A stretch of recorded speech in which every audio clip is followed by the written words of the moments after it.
Well, there's Joss. I'm not hearing much either. There. All right, so Doug is the big screen and the little screen. Okay, just give me a second. There, we got it. There we go. How's that? Can you see your friends still or no? Can I see what? Can you see each other or no? Yep, I can see him on the little screen. Okay. How are you guys? Good. How are you? Good. Have you had classes all day?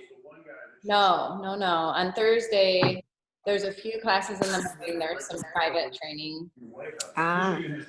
What have you been up to today? I've been painting all day. Painting my basement. Are you driving somewhere, Doug? I'm in Jan's car. We're going somewhere at 4:15. Hi, Jan. So she's not in here yet. She's not in the car yet. All right, we are going to get started. 5 ways busy people can get fitness results. How about that? You guys ready for that? What are we talking about? Yeah. 5 ways busy people can get fitness results. Oh, yeah, I think that's a good one. Oh. Yeah. All right. I'm going to mute you now. All right. And I'm going to put my little slide up. Where is it? Okay.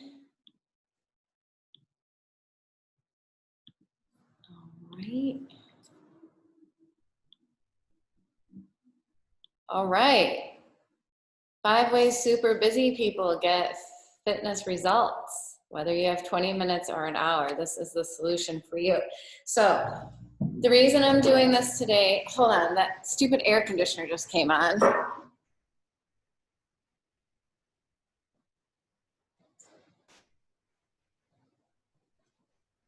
Okay, I'm back. So the reason I'm doing this is because one of the big things that gets in people's way of whatever their result is that they're too busy. And it doesn't even have to be work related all the time. It's social obligations, kids, family, but really it's none of the above most of the time.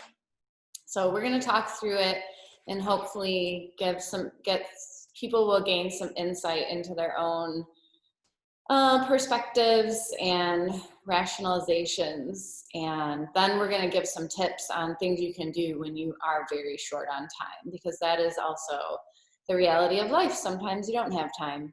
So 5 ways. Oh, I spelled busy wrong. Damn it.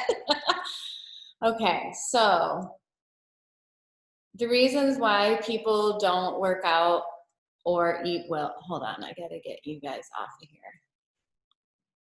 No? Uh-oh. Yes. Okay. The reasons why people don't work out or eat well. This has a lot of spelling errors, so I apologize. I didn't spell check it or proofread it before I wrote this. Anyways, I don't have time is one of the top reasons people don't do it. And then I'm too tired, which is basically kind of a different version of I don't have time. And then everything hurts, which is really also kind of an extension of that, because if you put time into feeling better, unless you have some really extreme type of condition going on, then you wouldn't hurt as badly. So I think it makes total sense why many people feel that way. I mean, this is my job, so obviously I don't feel that way. But the truth is, when you're saying something like that, it's often a rationalization that covers up deeper emotions going on. And it doesn't always, they don't always have to be deep, dark secrets or anything. It could be something super simple, I don't feel like it because, here, I'll go to the next slide. Whoops. sometimes it is deeper and more difficult emotions, you know, and that takes longer to deal with. And sometimes it's something as simple as like someone who maybe used to be an athlete doesn't know what to strive for, so they just don't make time because they don't see, without that structure of being on a team and having scheduled competitions, how they could be motivated or competitive. So they just don't care, basically. But, well, we'll deal with the second part of that later. Sometimes people are competitive but don't know how to train anymore because they used to maybe be competitive at something and now they don't have that passion, or they don't have a way to compete, so it's not a priority. So those are kind of like, they're deeper reasons, but they're not like emotionally frightening. This one gets a little bit more intense, holding on to the past when being in shape and injury free was no effort. So, you know, there's like quite a few people who can get pretty far into their 40s without any mobility work, any stretching, and no pain, and be competitive and not get injured. But then like after 50, late 50s, 60, things start to happen, and like they don't know how or why, except for aging. And so it's like they just don't have time. But really it's because they're hanging on to the old days when they just didn't need to make the effort. This is a little bit more intense too. Can't complete a program perfectly, so don't do it at all. So this is like a really intense one, really. If you hold yourself to, I'm like this actually, I always have to watch myself for this. If you like are a perfectionist or hold yourself to really high standards, sometimes like irrationally, you can get really, I don't know, anxious when somebody else puts, like me, your coach, puts demands on you, and then you just don't do it because it's uncomfortable and you know that you can't do as much as is being asked of you.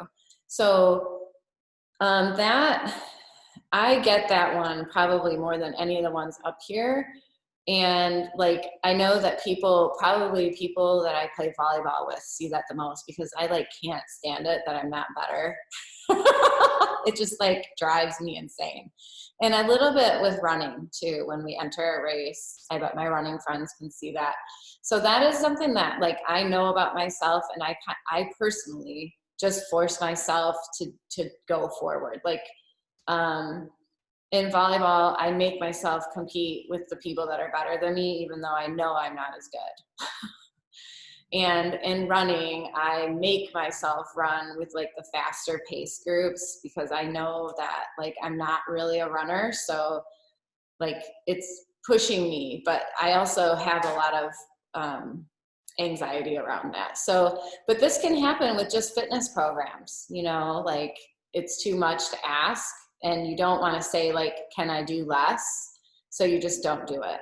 And then this gets more intense as the list goes down. Sometimes this is really common with moms. They don't value themselves and don't see the value in like investing in their long-term health and fitness goals, or like how good they would feel if they made a change. So they put everyone else first and then they don't have time.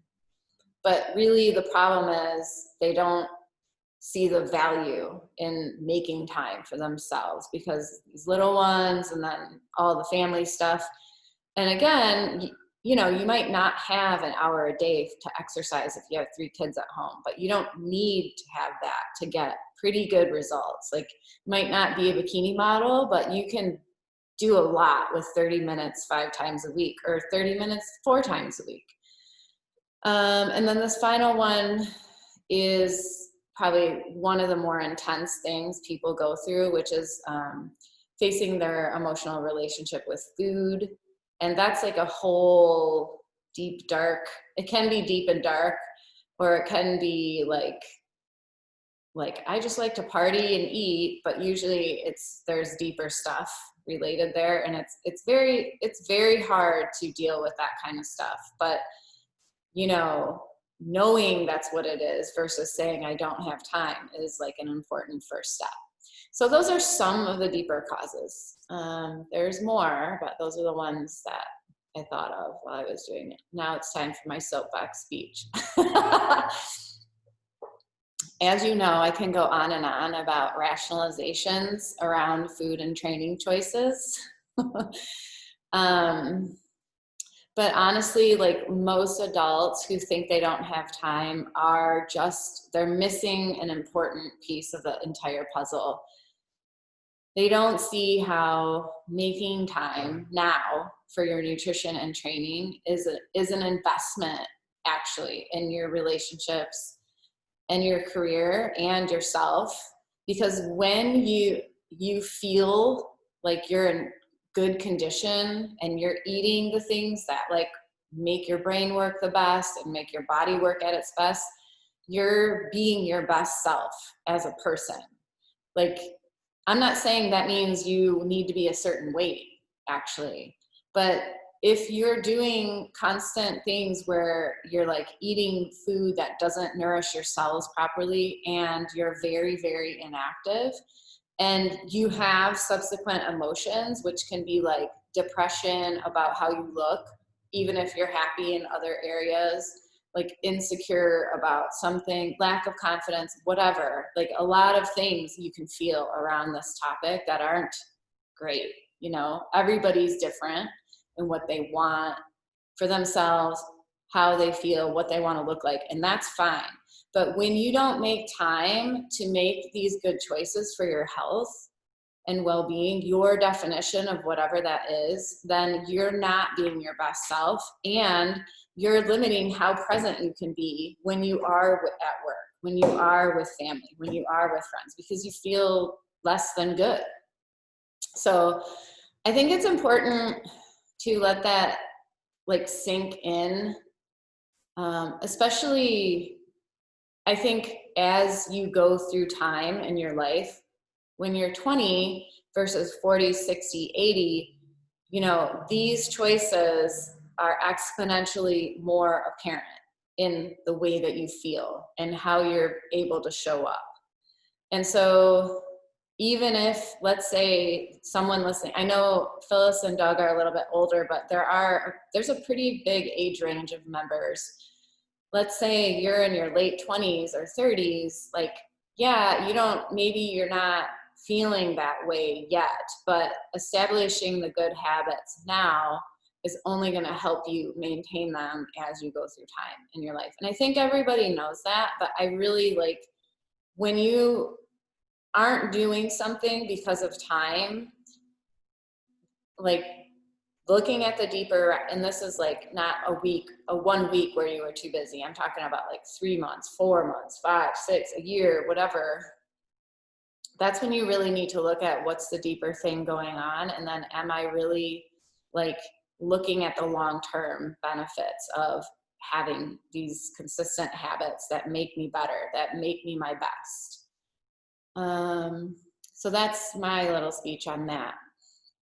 So if you are listening to this and you realize that you do have some underlying stuff that is manifesting as like, I don't have time, I'm too tired, or I hurt everywhere, you have to reframe into like what's actually true. So try to figure out what's going on underneath, but also reframe in real time. Is it really true that you don't have time, or is it more accurate to say, I sometimes don't have time to work out? And especially when it's during the week, if you're working right now. I'm too tired, you can reframe into, I'm often too tired to make efforts towards healthy eating during the week. But like what that does when you reframe the sentence, the belief, the limiting statement, is you're giving yourself an opportunity to say, like, for example, if you take I'm too tired and you change it into I'm often too tired to make efforts towards healthy eating during the week, especially work week, you give yourself the opportunity to say, okay, on Saturday, I'm going to take 1 hour, make a grocery list and pick 3 recipes and have snacks ready for the week, you know?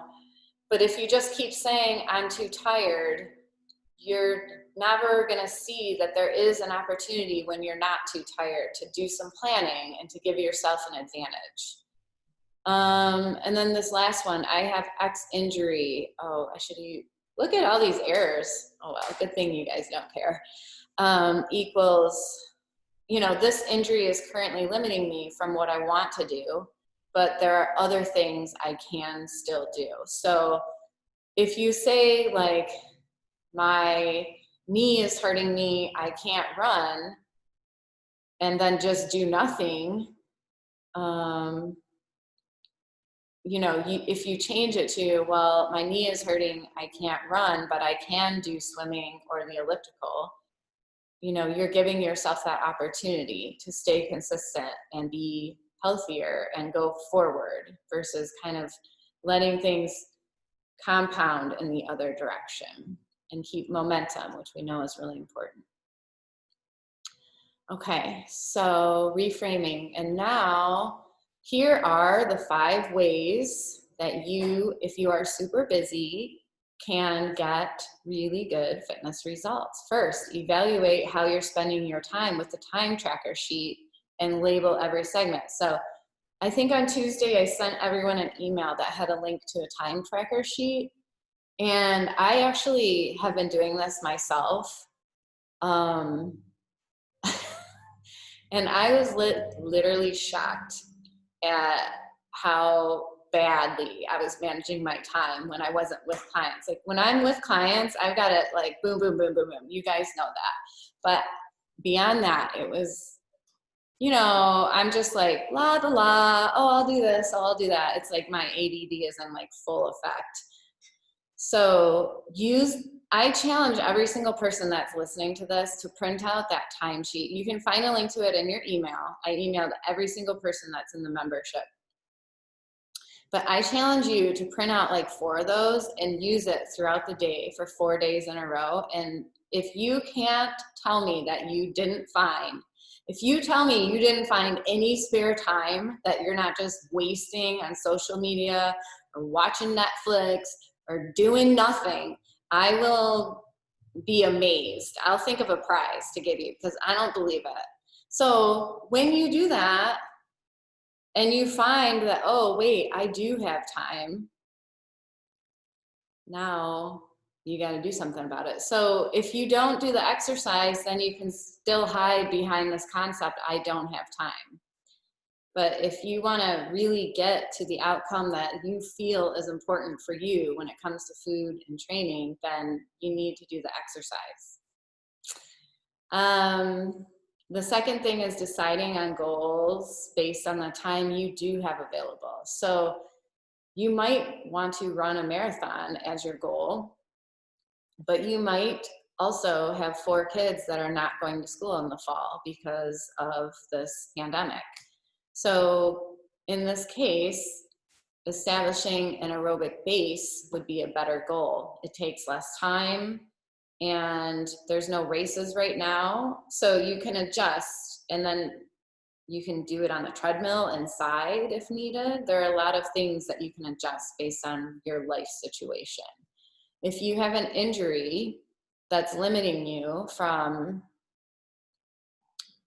any type of sport that you like, your training might not be able to include that sport right now.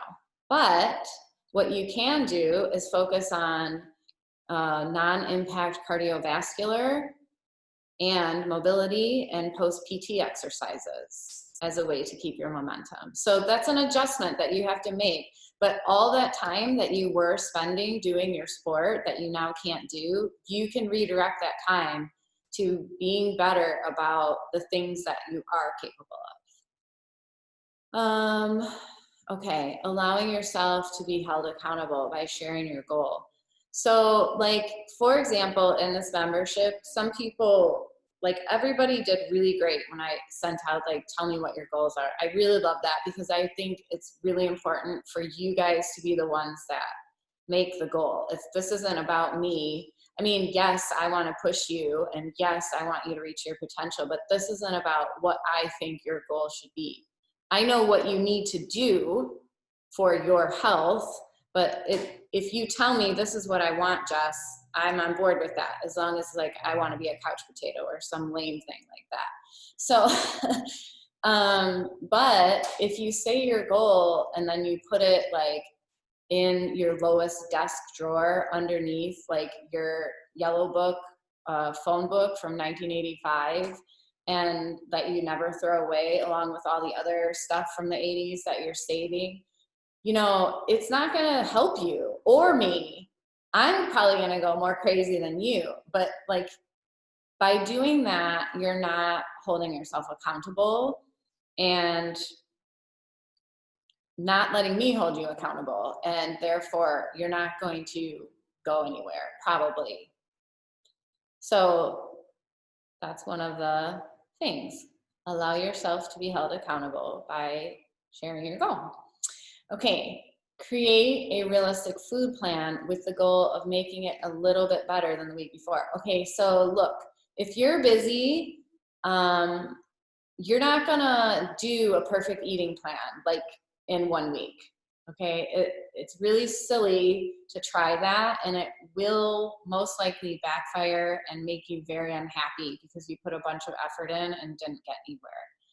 But if you're busy and you still want to work on your food and you've identified a period of time, 1 hour, where you can plan 20% more of the meals that you're eating and make those really, really good, now we're talking about progress. So creating that realistic improvement with your nutrition when you're busy versus trying to resort to like extreme things that do not work and do not last is a really, really great way to look at it. I can go on about that for like a full hour, but I'm not going to because this is not what this one's about.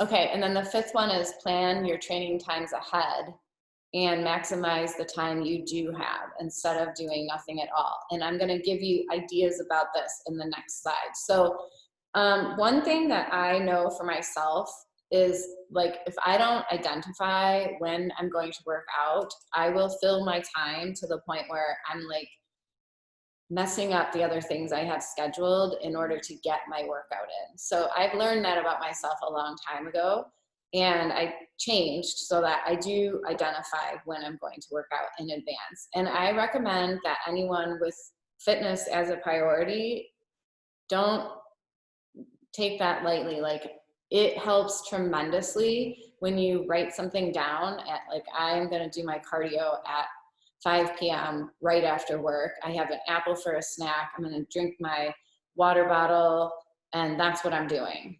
And I'll be home at 5:45. Decision made. If you don't decide and you don't write it down, like writing it down is a way to decide that you're gonna do it, okay? So those are the 5 ways. And then this next one is about efficiency with your workout time. Okay, so I know this is a little hard to read. Again, I put this like slide thing together quickly. That's why there's lots of errors, but it still does the job. If you have 10 minutes, workout of choice is high intensity interval training. So periods of intense exercise followed by periods of rest. This is what all my in-person training clients understand to be the warm-up. And when I moved to the studio, I made it longer than 10 minutes, but for years it was 10 minutes of basic hell for everyone that trained with me. And then I give you a little information about why HIIT training it's a great way to maximize the time that you do have available, because there's a post-exercise metabolic increase, which and the energy source that it uses is different than, anyways, I could go on about that. And I should actually do a thing about that, so you guys know, but just believe what I say. If you have 20 minutes, workout of choice is 20 minutes of strength training alone, 20 minutes of HIIT cardio alone, or a combo HIIT and strength workout. And so a lot of people that train with me in the semi-privates, we do a lot of HIIT strength combo. That's basically all we do. So you guys know how hard that is. And again, there's a post-exercise metabolic increase, there's adaptive response, there's lots of great benefits from HIIT and HIIT cardio strength combo. And then with strength training, you get the bone density, you get injury prevention, and increased lean mass. And the lean mass and injury prevention are the ways to leverage your time there. Because if you get injured, we all know it takes forever to get better. You might have to go to PT, that's time. You don't get to work out, you're losing momentum. So injury preventing things are an investment and a way to leverage your time. And lean mass increases your RMR, which is your resting metabolic rate, not to be confused with your BMR, basal metabolic rate. And that is a great way to leverage your, invest your time, because you're leveraging the time that you have, because the more lean mass you have for the longer period of time that you have it, the higher your metabolic rate is going to be. And like, for example, with me, I've been strength training since I was 16 years old, maybe younger, and I'm 43. So I have a lot of lean mass. Even though lean mass gradually decreases as you get older, I'm at a higher advantage than other people just sitting here. Like another 43-year-old who has never strength trained compared to me, my metabolic rate is going to be way higher. And then if she started training and we both go to 50, like I'm still going to be at an advantage because I started with more lean mass. I mean, maybe if she worked out super hard until 50, she would catch up. But the point is, like, you'll lose less if you start with more. Does that make sense? Okay. 30 minutes, workout of choice, 10 minutes of HIIT combined with 20 minutes of strength training. A great, great, great workout. If you have 40 minutes is getting into that sweet spot as far as I'm concerned. This is what I would do. 10 minutes of HIIT, 20 minutes of strength training, 10 minutes mobility. Getting that injury prevention. Or 40 minutes of run. Oh, I meant to put 30 minutes of run intervals. Another typo, God. 30 minutes of run intervals combined with 10 minutes of mobility. Also a great way to spend 40 minutes. If you can't run, you can bike or row or elliptical if you have an injury or you're older. 60 minutes.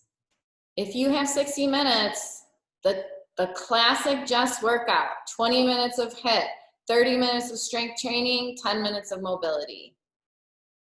You're golden. Or you can do a long run for my runners. All right. So that is the end of this awesome presentation that had 10,000 billion typos. I'm going to unmute you lovely people, and you can ask some questions if you have any. I'm going to drink some water. So what is a HIIT training for me? Can you use the treadmill? Do you have equipment at your house? I can't remember. Well, I have a treadmill. So I would do incline walking with speed, a speed that is challenging for you, and then take the incline down and slow the speed down. So do like 2 minutes really hard and then 1 minute recovery, or you can do any combination of time. But with a treadmill, I find like taking that incline up, it's just like, it's a time suck. Like you're sitting there waiting for it to go up, and then right. It gets up, and then you're like, oh, now I got to go back down. So I tend, if people are doing incline, to put a little bit longer interval in there. But that's what I would do. Or Okay. you could go outside and do hill walking. I could walk up to the top of the hill. Yep, you could walk up fast and down kind of easy and do that like 10 times. Okay. Any questions, Doug? can we get copies of those slides? Can you put those somewhere? They're gonna be on Facebook. There's a live stream on Facebook. So if you want to rewatch them and look at them, yeah. But I don't think, Oh, okay. because there's like tons of errors in them. So I would have to then use my OCD to like go back. I just don't have it in me to do it. Oh, no excuses. Right. Do you have any other questions, guys? Nope. Doug? This was really a good summary. Oh, good. I guess one of the things I was thinking, deeper causes would be hold on to past when injury free. Yeah, I think that is true for many people, not just you. And that is, it's actually, it's something that, even though it sounds really extreme the way I put it in there, it's something that we all need to think about. Like, just being realistic with ourselves. Like, okay, like for me, you know, I have a couple of injuries and they're permanent. I have a couple of tears, and like, I can't just be like running around like they don't exist, you know, like I need to be working on my mobility, making sure my calf and hamstring are strong, because it's like there's a little partial tear in there, you know? So, or I could do what I used to do in my 20s, which is totally ignore the whole Right. thing. Right. And Right. it just kind of was okay back then. But Yeah. like, look, it's not anymore. And we all need, like me, you, everybody, like we need to like get on board and be okay with that, you know? So, yeah. Any other questions, guys? And the other thing, if you do have the injury and you do work on it and you make improvements, that's even better. It's almost like you turn the clock back or whatever. You know what I mean? I mean, you're definitely giving yourself a huge advantage, because you're then able to progress yourself again versus being sidelined or going backwards. So that's why we do the mobility. Like, I encourage you to do the mobility check. I know everybody can't do it every week, but you know, like checking in with yourself and going like, yeah, that lower back, it flares up, blah, blah, blah. These are things I need to do in my workouts, or I need to go to mobility class or golf fitness class or whatever, and make it a regular thing. If I can't make it, I'm doing the recording. You know, there's tons of recordings on Facebook for you guys. So Right. if you can't make the live classes, just doing one mobility class per week and then the mobility stuff in your calendar, you know, and you don't have to do the whole thing either. You can do half of it, and I don't care. I'm not there. Right. Right. But you feel guilty if you only do half, like Yeah. Well, I get it, but I'm giving you permission. If you only have 15 minutes right. or 20 and you want to do 10 minutes HIIT and 10 minutes mobility class, I'm on board. Yeah. I like the video classes that you put on my calendar, because first of all, you feel like you're working with other people even though they don't know you're there, but it keeps you moving. You know, rather than take a drink of water and Right. look at that beautiful golf shot. Yeah, exactly. So the classes that are online they're 30 minutes. And the reason I keep them at 30 minutes is so it's constant motion the whole time, because you guys, you know that I don't like wasting time when it comes to exercise, and like this online stuff is just not my favorite. So when we do it, we're going all the way for 30 minutes and then we're done. I like it. I like the online. Good. Yeah, I think a lot of people do because it's very convenient. So that's nice. Yeah. But I find, are the classes on Facebook just there for like the week? It seems like they disappear quickly. So you can search the when you click on Facebook and you are in the group and you look to the left-hand side, there's a search option. And if you type in the search, just type WOW if you wanted to do WOW. Okay. A bunch of the WOW videos will come up. Okay. I'll try that. So they're not disappearing. They're just, Nope, they're still there. Okay. Facebook has all of them, but I can All also, right. yeah, if you don't find them, I'll help you with that. okay. All right. All right. Thank you. Okay, guys, thanks for coming. See ya. Bye-bye. See you tomorrow. Okay. Bye.